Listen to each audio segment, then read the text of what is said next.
Good morning. Thanks for joining us today. I'm Carlos Phillips, Greenville Chamber President and CEO. We host these Community Matters discussions every week to connect you with local, state, and national leaders. You can find past recordings as well as the upcoming Community Matters schedule at greenvillechamber.org. Now let's get a couple of housekeeping items out of the way before we get started. All attendees should be on mute with your cameras turned off. And please submit questions through the chat feature. We want this to be an interactive discussion and your questions are important. So please remember to submit your questions via the chat feature. Now, before we get started this morning, I'd like to take a moment to thank Spectrum Reach for their generous sponsorship of this program. Here this morning to share a few words is Allie Haley, local sales manager with Spectrum Reach. Allie? Thank you so much. I'm pleased to be with you all this morning. Spectrum Reach provides scalable TV and digital advertising and marketing solutions that can help to grow a business by reaching the right customers through data, innovation, and creative, all of which are driven by insightful research to understand your consumers' behavior. You may know that Spectrum Reach was just voted America's most trusted media partner by the Myers Report 2020. And as such, Spectrum Reach is committed to delivering on promises to provide insights, resources, and custom solutions. As our communities begin to reopen, Spectrum Reach is fully invested with helping businesses rebuild.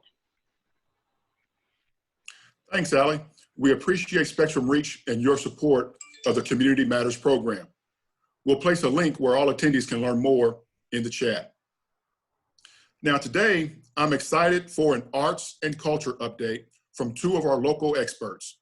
Today we have with us Megan Riegel, President and CEO of the Peace Center, and Alan Ethridge, Executive Director of the Metropolitan Arts Council, or as we like to call it here in Greenville, MAC. Megan and Alan, welcome to the show. Good morning. We know how severely the arts industry has been impacted by COVID-19, and we're going to talk about that a little bit more in depth today. But I want to start high level for the good of the group with why arts and culture matter to our community and how it impacts our community. Megan, we'll let you kick it off. All right. Well, I would just say from if you look at just the Peace Center right now. Very simple numbers, about 360,000 people a year in a normal year come through our doors. And those 360,000 people generate an estimated economic impact of $42 million. So, you know, all those restaurateurs, those retail operations, the hoteliers all benefit from that. And it creates a lot of, you know, tax dollars, tax revenue for the greater good of our community. The other thing is it just really adds to the fabulous quality of life in our community, bringing joy and great experiences for so many people. And when you go beyond just what the Peace Center does on the corner of Broad and Main, you have all the other wonderful theaters that are doing such great work in the community. And then, you know, in Alan's world too, not only the live performing arts, but the visual arts. So Alan, I will pass to you. Okay, thank you. I think you really hit the nail on the head about the importance of the arts. First and foremost, it is about personal enrichment and the fact that the arts play such an amazing role in urban revitalization and economic impact and, you know, all the things that are associated with attending an arts events, like you said, going out to a restaurant or, you know, going out for a drink afterwards or whatever. The arts did not happen here by accident. And, you know, I mean, you take away the arts from a community and that community dies. As a native Greenvillian, I've seen the explosion in the arts over the last 60 years, and it's just phenomenal what they single-handedly have done, especially for the revitalization of downtown. You've got the Peace Center on the southern end, you've got Heritage Green on the northern end, and down in the west end, you've got the new Children's Theater, Center Stage, Artist Fair, MAC, and on and on and on. And then plus the Peace Center being the hosting organization for resident companies like the Greenville Symphony.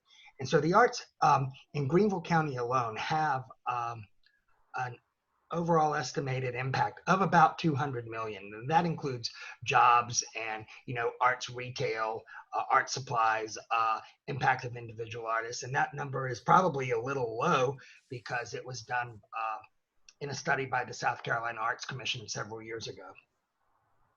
Good. Alan and Megan, is it fair to say that Greenville is punching above its weight in terms of arts? We seem to have a bit more robust arts scene than other communities of similar size. I totally agree, Carlos. When you think about our Greenville Symphony, it's at least, it's around 75 years old. I think the arts have been an important part of our community for a very long time. And when you think about it, we still have a relatively small community compared to some of these big cities. And I would say, a very big part of what makes Greenville, South Carolina so special is the robust and vibrant arts community that, again, just gives people great experiences and great joy. If it wasn't important to the people, to the consumer, we wouldn't be thriving. I mean, we're not thriving at the moment because of COVID-19, but we were certainly thriving before COVID-19. So I totally agree with that sentiment. I mean, when you think here we are, a city of our size of about 65,000 people nestled away in the northwest corner of South Carolina, just about 30 miles from where Deliverance took place. I mean, we have an amazing arts community. I mean, 4 theaters, the Peace Center, the museum, the symphony, on and on and on and on. And, even the smaller groups like the Greenville Woodworkers Guild, I mean, that's the second largest woodworkers guild in the country. Our Chautauqua Society is the largest in country. And that's a kind of a historical theater. And as I said earlier, there's so much civic pride that surrounds all of these cultural amenities. And that is why they have thrived. And that's why the symphony has lasted for 75 years. Yeah, and the arts is not just a city draw. It draws folks from throughout the county and, quite frankly, from throughout the region. For sure. I know I was visiting with some friends in the Charlotte area a couple of weeks ago, and they talked about how they visited Greenville to attend the Hamilton production. And so we draw people from well outside of the city of Greenville and the county. So we're certainly punching above our weight class. I want to say one thing about Hamilton. Greenville was fortunate to have that its first year out on the road. And am I correct in that statement, Megan? You are. There were so many cities much, much larger that could have gotten Hamilton and didn't. And the reason why we got it is because the touring company and the producers know that if something comes to the Peace Center in Greenville, South Carolina, like Hamilton, every damn show is going to sell out. And of course, that's exactly what happened. And so, I mean, I think that tells you right there. I mean, that's indicative of how much Greenvillians and people in the surrounding area truly value the arts. And even our festivals, that we have, Artist Fair and things like that, they draw from not just regional, but from around the country as well. So it is certainly not just a Greenville phenomenon. We attract folks from throughout the country. So now let's shift gears for a moment and talk about the current state of Greenville's art scene. What is the status of your respective organizations in Greenville right now? Oh, well, the Peace Center shut down on March the 17th. That was, we actually, I think, had a wedding that day, and we had 2 films being shown in the small theater. Thank goodness we got through Les Mis, which closed on the Sunday before. But we went from 100 to 0, and we've canceled now more than 250, canceled or postponed more than 250 events. You know, it's just it's a very sad situation. I mean, we had 100 part-time employees that were laid off pretty immediately. We had a full-time staff of 54. We are down to 21. And, you know, we've all taken pay cuts, and it's really, we're trying to manage expenses so that when we get back up and going, we haven't lost too much ground. We're busy raising money to cover those expenses, but we've lost all sources of income, and that is the Peace Center. So all of those resident companies, all of those theater companies, their earned income opportunities have gone away because we're shut down, and we're shut down, you know, by government order, and we should be shut down given this pandemic. I'm not arguing that at all. It's just a tragic kind of mind-boggling intermission. And probably perhaps what's so heartbreaking, one of the most heartbreaking things is just building this extraordinary team that you have to disassemble. And anyway, yeah, we're all just ready to get back to work. So I wish it were happier news, but it's really a grim time for us in our community. Yeah, I know it's painful, you're feeling pain that's akin to the pain that businesses across the community are feeling. So it's very, very unfortunate. Alan, what about for you? I have to echo Megan's sentiments. We are closed. We certainly don't have events that we sell tickets to per se. So in terms of lost income, ours is a little different. One of our biggest fundraisers every year are the proceeds from Downtown Alive. And so that has completely been shut down for the remainder of the season. So we're taking a bath on that. And then also, in terms of public funding, we are taking about a 76% cut on that, which translates into a loss of about $310,000 for us. But we knew this was coming, or we thought it was coming. So all of us here at MAC are working very, very hard to compensate for that, and hopefully be sure that we'll be able to support our constituency through our grants program from other sources, as well as possible withdrawals for our endowment. Because just because a theater or the Peace Center or something is closed does not mean they don't need support. They do need support. When they open up, they've got to have money to operate. They've got to have money to pay the bills and to pay staff. And that's, I think that's the responsibility of the Arts Council, to do everything it can to ensure our constituents' success. And the thing to remember too is it's a vicious cycle, because the lack of activity in our theaters and our sort of robust arts world has impacted the ability to generate tax revenue, which could then in turn support these wonderful organizations. So it is a bit of a cycle. And I would just add that the thing that's most disturbing is, in a lot of businesses, you Carlos, mentioned how other businesses have suffered too, but a lot of businesses have already reopened. Now, they've reopened not at the level that they were operating at before, right? So financially, they're struggling as well. Some businesses never closed down. The hard thing in our world is we don't know when we can open back up, because there are just so many issues with this pandemic, and artists aren't touring. You know, Broadway's not touring. It's so when we do get ready to open back up, it is going to be, how do we take care of the audiences on one side of the proscenium, and then how do we take care of all those traveling artists on the other side of the proscenium, and then all those fabulous people who get those shows on and off our stages. So it's complex. I agree. It is complex, and there's a lot of connective tissue as well. So we talk about the Peace Center being shut down. We talk about other arts venues not being able to continue. There's a ripple effect in our community as well that I don't know if a lot of folks have a clear understanding of that. How are other industries, let's say restaurants, hotels, and what have you, how much does your closure, your inactivity impact those related industries?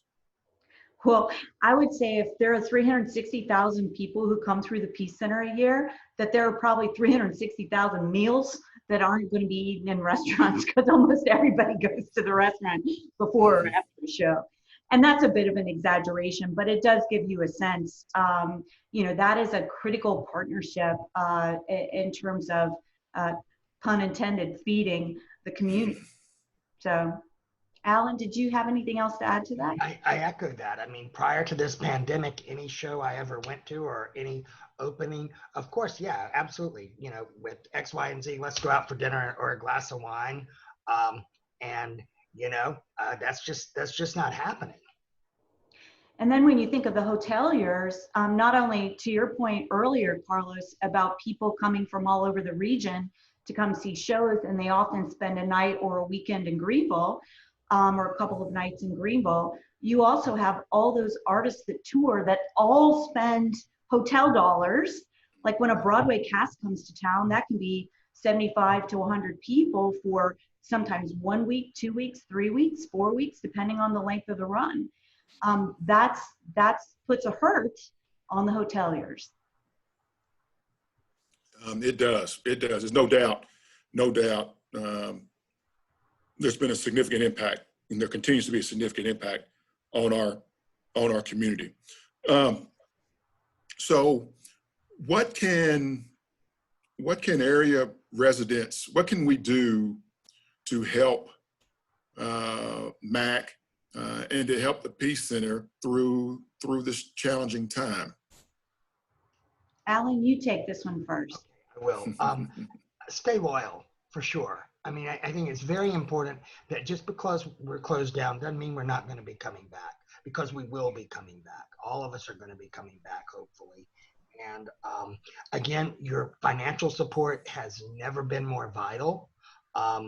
Even if you have bought tickets to something or season tickets to the Peace Center or the Symphony or one of the theaters, seriously think about letting those organizations keep that, or at the very minimum credit to a performance, because the financial coffers are diminishing at an alarming rate, and we've got to remain strong during this period. And when we come back, like I said earlier, we have to have the resources to operate. And there are some things going on that in the arts that can be done that, they certainly don't take the place of going into a gallery or seeing a live performance, but a lot of the arts organizations are streaming performances. And I think offering some online classes, I think the Children's Theater is doing that, as well as the Greenville Center for Creative Arts. You can experience the visual arts a good bit by going to the websites of the Greenville County Museum of Art, as well as the MAC website, greenvillearts.com. We've got several virtual exhibits going on there right now. So the arts aren't dead. They're just kind of in a bit of a uncertain hibernation. And I would just echo Alan's comment about, the community continuing its financial support through contributions. Now more than ever, it's important for us to be able to sustain so that we are ready to open back up. And opening back up is not going to be inexpensive. We're going to have a lot of investment in equipment. We have to really be focused on healthy buildings. And the one thing too that, we're going to have to be really good about communicating with our audiences. Chances are very good when we open back up, masks will be required in our venues. A place like the Peace Center, social distancing is not an option inside the theater, but there are certainly a lot of front of house protocols that we'll be looking at and modifying. And again, we just really we'll do our best to prepare the community for what to expect and ask them to please embrace it, that it will be our new normal for a while. So it's going to be very different. I agree. Things will be a lot different as we move forward. What are some other ways to engage with the arts right now? Alan, when we spoke last week, you talked about the Greenville Open Studios. Yes, we are planning to do that. It's scheduled for November 14th and 15th. We had a meeting about this yesterday, and again, it's a little early to tell in terms of what's going to be happening. But right now, we have several options in the air because we do want to host it, and if it has to be done digitally through our website and through other digital media, we're looking at those options as well. If it is actually going on, then each participating artist will receive the guidelines set forth by the CDC and the state of South Carolina in terms of how many people they can have or feel comfortable having in their studios. But we'll wait and see. Can you all hear me? Yes. Okay. Thank you for that update. And again, I think it's great that our website will allow you to see some great visual art going on. I think a lot of artists have created some very interesting, somewhat humorous and pithy art regarding COVID-19. And I'm going to turn that over to Megan to let her tell us about a great exhibit going on I think at Hampton 3. Yeah, Hampton 3 Gallery, Sandy Rupp reached out and asked a lot of the artists that she represents in her gallery to please create something around this time. So it's around the pandemic, it's around Black Lives Matter movement. And I will tell you, I haven't seen the whole exhibit, but I saw one piece of work that, I mean, it just gives me chills every time I think about it. It's a piece by Ed Rice that in my mind is museum worthy. And, you know, I would just encourage you to go out there and see that. I know that a lot of people have tried to jump into streaming and, you know, we have not done that. First of all, we're a presenting organization. We're not a producing organization. So we do not have, you know, artists employed here on a regular basis. If we do, they tend to be for community engagement when we did. I believe in our case that people want the live arts, and that's our mission and our purpose. And we are really taking the position, we just need to be patient because our world will come back and we just need to be ready. Things are changing so constantly and so quickly. And, you know, think about the conversations that were taking place in March versus the conversations that are taking place now. And for those who do live streaming, I like really believe we leave it to the pros because when it's not done well or not done with a really fantastic quality, I'm not sure it serves the purpose we intend for it to serve. So sometimes everybody's in a scramble to do something, and sometimes strategically for us, we've made the decision, just be patient. You know, this will pass. We need to be ready when we can open our doors again. And Carlos, you asked something earlier today about the TD stage. So I hope we can reactivate some outdoor concerts, maybe towards the end of September and October. We have beautiful weather here. But again, we've got to make sure that artists are ready. We're probably going to be better off with some local artists versus touring artists because, you know, people aren't getting on tour buses and they're just not doing this right now. But if we could reactivate that a little bit, outdoors, I think obviously from everything we hear is a little safer. We could practice social distancing outdoors, but it would just start to give people a little taste, a little hope. There was a rally that was outside on the TD stage, and I was so worried about it because of the health ramifications, potential health ramifications. And it was hosted by a church, and there was live music and beautiful singing. And it just, gosh, we miss this. We miss it so much, and can't wait to bring it back to you. And I know there's a ton of artists on this call and arts organizations, and I know you're all itching to get back to business too. We do this because we love it. And in our wildest dreams, we never, ever, ever thought we would be in this situation. Our industry, and one of the things that we talked about earlier last week, was our industry, the performing arts industry has been brought to its knees. And it's not Greenville, it's not our organization, it's worldwide. Worldwide theaters are suffering, and everybody's just trying to do the best they can. Yeah, let's spend a moment talking about the future and what it may look like. One of the things that I found, and and both Megan, you and Alan know, I am an arts novice, and so I don't know much. But one of the things that I have observed is that oftentimes art is oftentimes inspired by and through challenges, if you will. If that is the case, we are going to witness some phenomenal art once we come out of this pandemic. Sure, for sure. No question about it. Great literature, great poetry, great plays, great paintings. It is going to be great dance. It's going to be amazing. And I'm excited about that. Just a little secret. I was reading a book on the history of South Carolina, and an artist was noted named Jonathan Green. Sure. And so I researched Jonathan Green, and I quickly realized that I couldn't afford any of his art.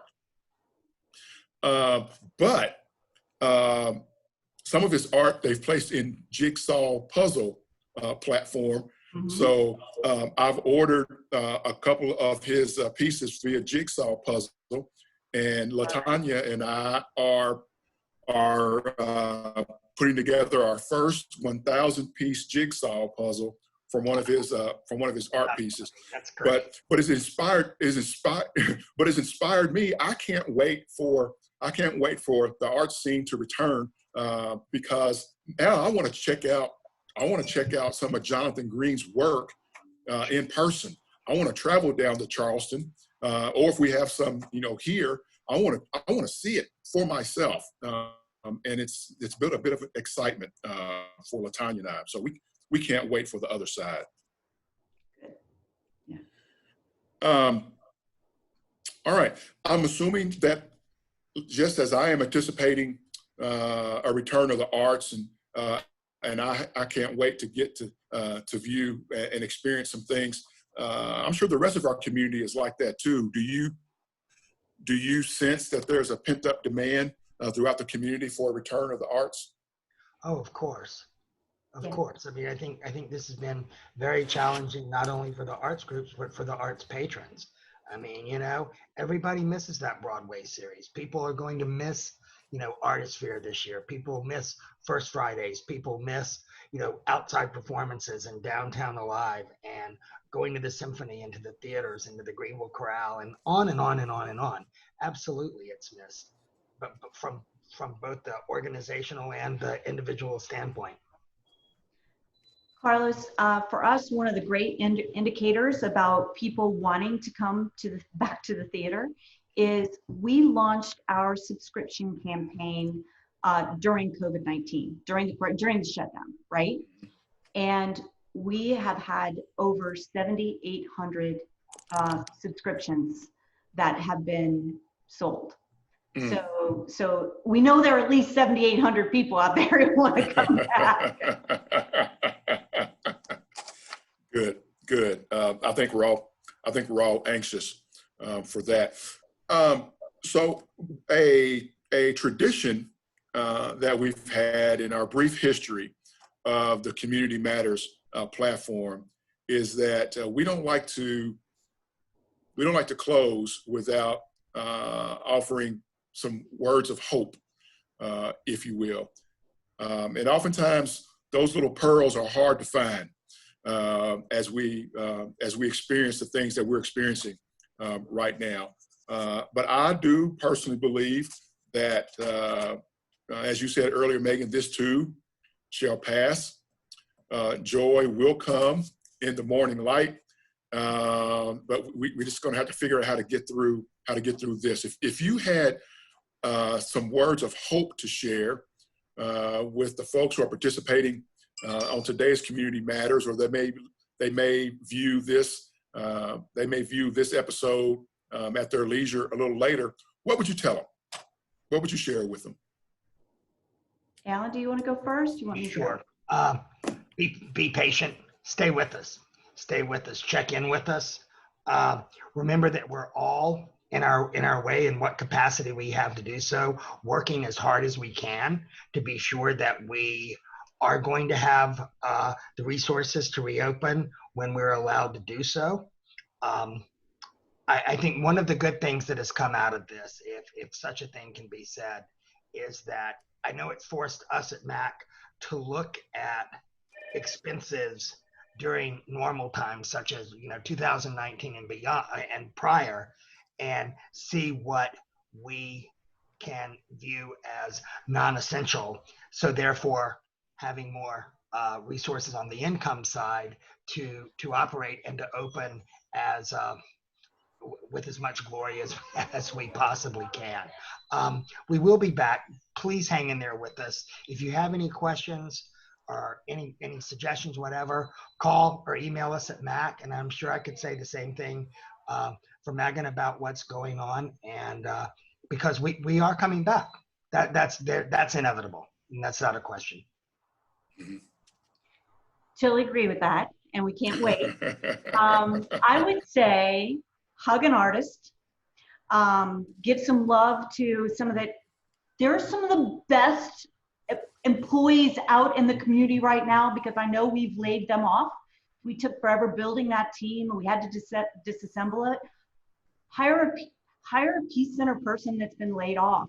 Hire an artist that's been laid off. They're great, passionate workers. They're good at what they do. They're conscientious. That's what I hope more than anything. I worry about the lives that have been affected. But we will be back, as Alan said. I think we're going to be stronger. I think we're going to be more efficient and more resilient than ever before. In our lifetimes, in our careers, we've never faced anything like this ever. And when this first came down, I said, in my 26 years at the Peace Center, that history did not prepare me for what we have had to face the last 4 months. And, but you know what? We will get through, and we'll learn our lessons, and we'll be stronger for it. Totally agree. I can't wait to have my space invaded again. I can't wait to be complaining about being out 5 nights a week. Really. Yeah. So we have a few questions in the chat. One of the questions is about when we can expect a return, and I will connect my response to my message of hope. I am hopeful that we'll return from this and we'll come out better than we were when we entered this pandemic. I'm totally confident of that. But it's a hope but message. So the hope, we're going to come out of this thing. None of us know when exactly, but we know that we will. But I am confident that our rate of return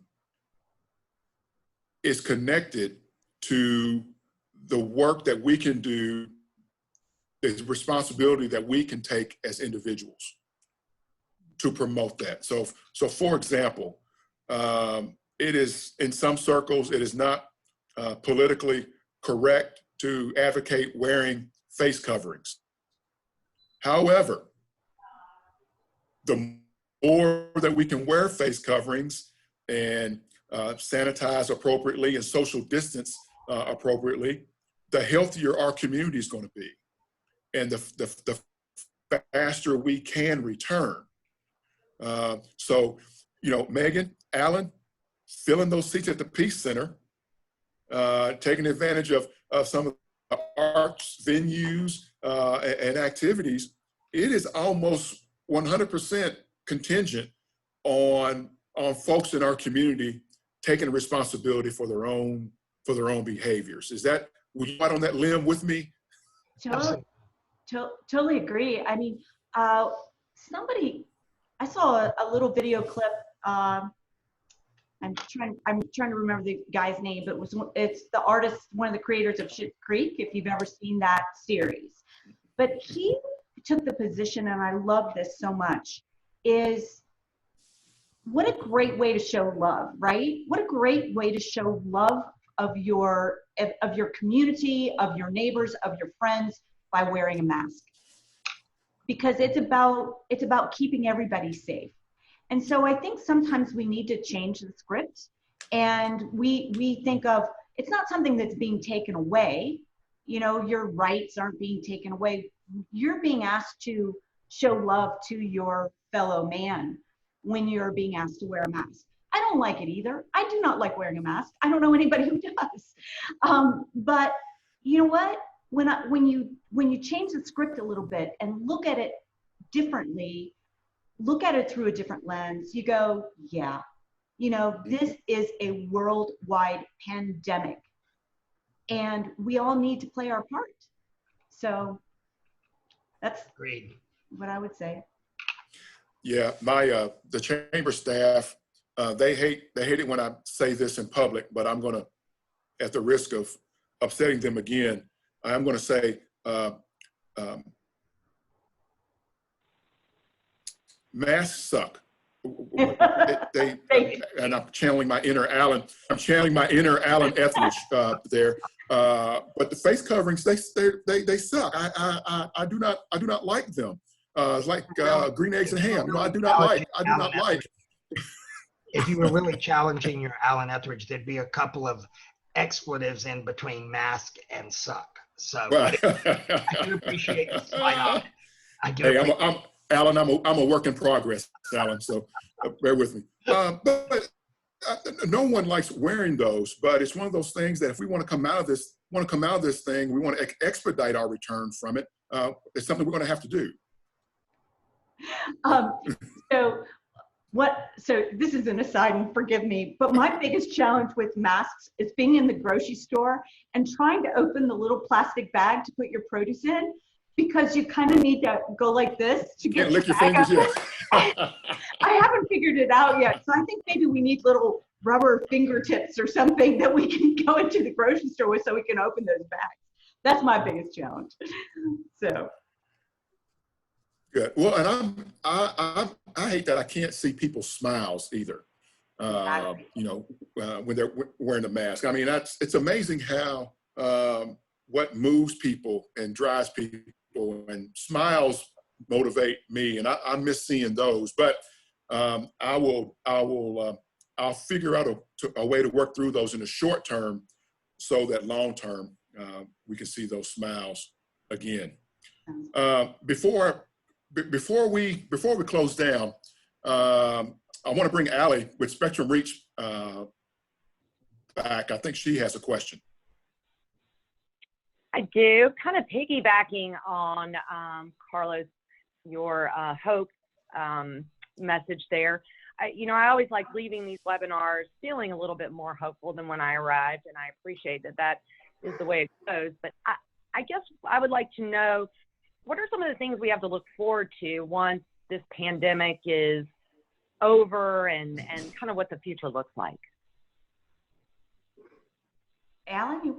Okay. I do think we will be able, once this is over, to resume most of the programs that we have, such as, from a MAC standpoint, Greenville Open Studios, First Fridays, Flat Out Under Pressure, Downtown Alive, things like that.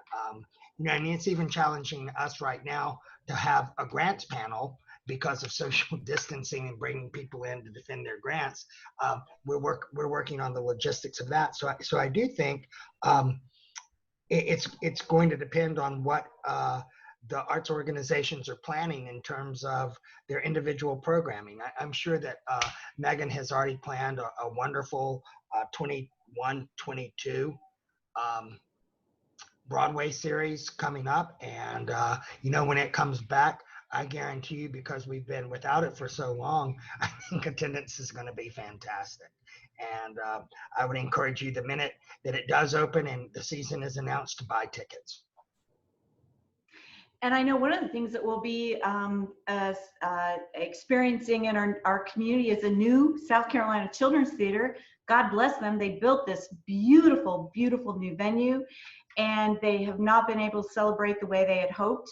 But I think each and every organization out there is going to be doing something special.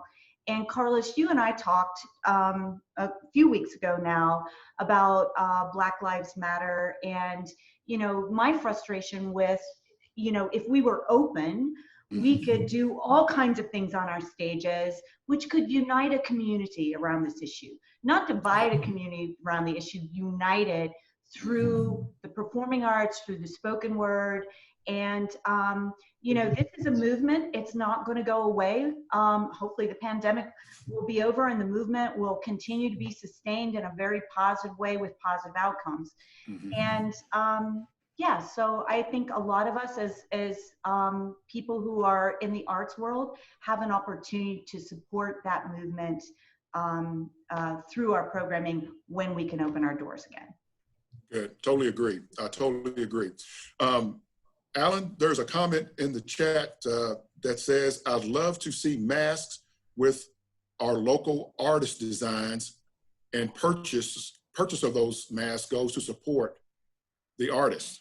That is a great idea. But right now, with our staff working remotely, that's going to be a little difficult to do. And the one thing we're doing to support our local artists who are members of MAC, and of course membership at MAC is free, is for any art sold through our website or any of our digital platforms, we're not taking one dime worth of commission for the remainder of the year, and possibly in 2021 as well, just because we have to be very watchful in terms of income for individual artists. But if that person would like to call me and discuss this in greater detail, I'd be more than happy to do so. Well, it was Pamela Wood Brown who commented on that. So perhaps you all can find a way to follow up with each other. Before we close, I want to share, I'm sorry. Yeah, Carlos, there's one thing that I'm hoping the community can look forward to and enjoy. But the Peace Center has been working with Irwin Penland, and they've been so generous with their time. But we have identified about 10 people of color, artists who performed on our stages, and they have rendered artwork and quotes from these people that we hope to see on our windows, like, when you see the big, almost billboard advertisements of one of the Broadway shows, that we're going to see those on the windows of the Peace Center here in the not too distant future. They've done some beautiful work, but it's a great way for our community to basically embrace artists who are people of color who have made a difference not only in our community, but around the world. Another thing that's going on with that in terms of addressing BLM is our Director of Arts Education, Kimberly Gibbs, has partnered with Whitson Poetry and a mural artist named Adam Schrimmer, engaging the African American community to paint murals of, renowned African American artists with very nice quotes. And they've been working with the city in terms of art in public places of where these murals are going to be constructed. So that's another good thing that is going on with the arts to address Black Lives Matter. Good. Hey, Megan, will any of those pieces fit in a family room? Just asking for a friend. You know what, Irwin Penland is actually, the goal, their intent is to produce posters of these.